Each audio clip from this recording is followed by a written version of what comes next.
என்னுடைய நண்பன் துரியோதனன் வந்து விட்டானா? சென்று காண வேண்டும்.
இந்த உலகிலே யாருடைய பாதத்திலே மீந்து வணங்கி இதுவரை நான் கண்டது கிடையாது.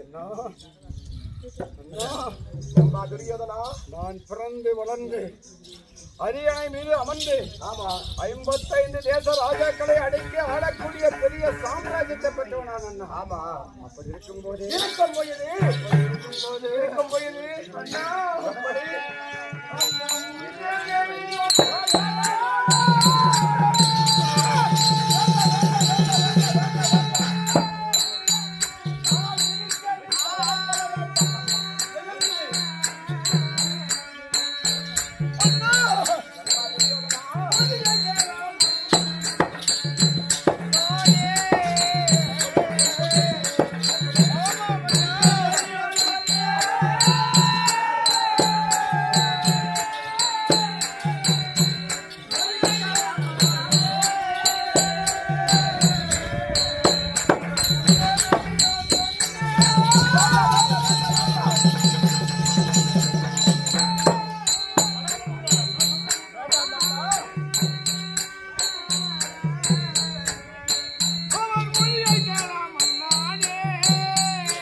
கட்டளை இருக்கிறதே. ஆமா, எப்படி 13 கழித்து வந்தால் நாடு தருவதாக நான் தெரிவித்தேன் அல்லவா? ஆமா, குரு பெரியவர்கள் அப்பொழுதே சொன்னார்கள், பாண்டவர்கள் கடித்து விட்டார்கள் கொடடா நாட்டை என்றார். நாட்டை கொடடா என்று தெரிவித்தார்கள். கொடுத்தேனா?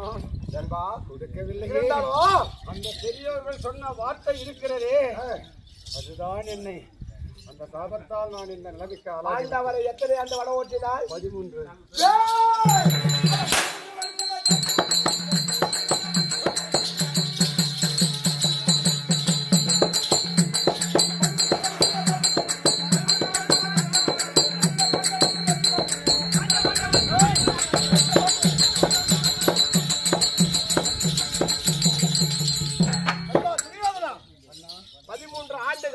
காட்டிலே திரிந்த பாண்டவர்கள் காட்டிலே இருக்கக்கூடிய கந்த மூலங்களை புசித்து காட்டிலே இருக்கக்கூடிய பாண்டவருக்கு பலம் யாரால்ரா?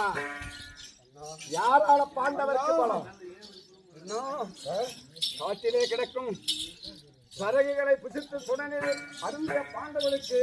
ஆமா, எங்கிருந்து வருகிறது பலம்? யாரா?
யாரால் பலம் தெரியும்? யாரால் பாண்டவர்க்கு பலம்?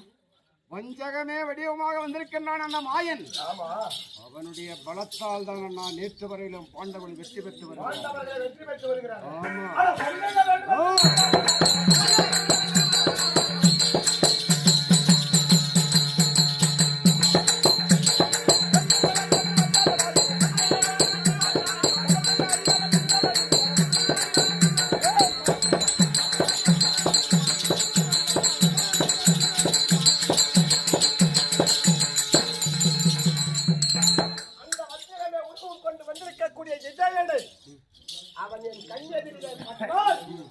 ஒரே கடையால் அவனுடைய சிரசை அறுத்து பார் என்று சொல்லக்கூடிய பூமியில சேர்த்து விடுவேன் அவனை.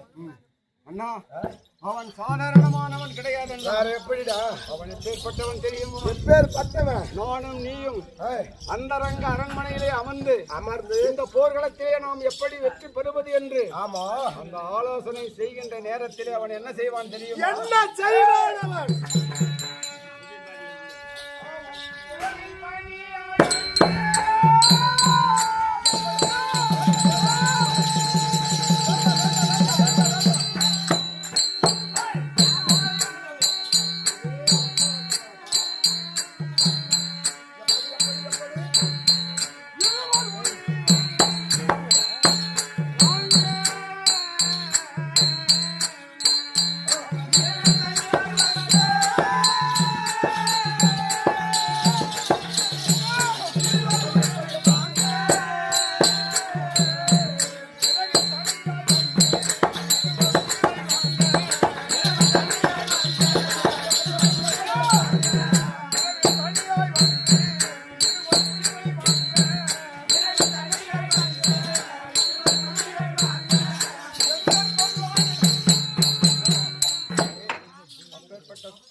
அந்த இடையன் யார துணையாக அழைத்து வந்து கொள்வான் நம்மை?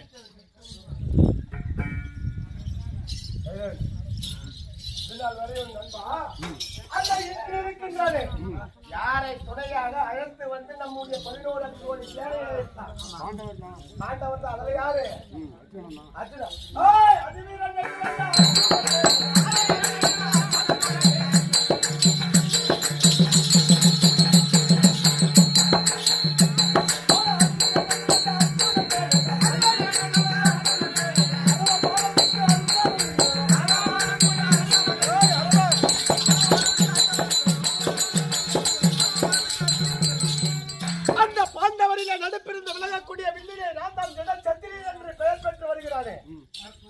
அந்த அர்ஜுனன் என்னுடைய கரத்தால் இருக்கக்கூடிய அரவ பாடத்தை இடித்து ஒரே கலையால் அவன் சிரசை அறுத்து உன்னுடைய பாதத்திலே சமர்ப்பித்தான். இருந்தாலும் இது நாள் வரை உன்னுடைய சொந்த யுத்தத்தால் யுத்தம் செய்து கொண்டிருக்கிறார். இந்த இடத்தில் எப்படி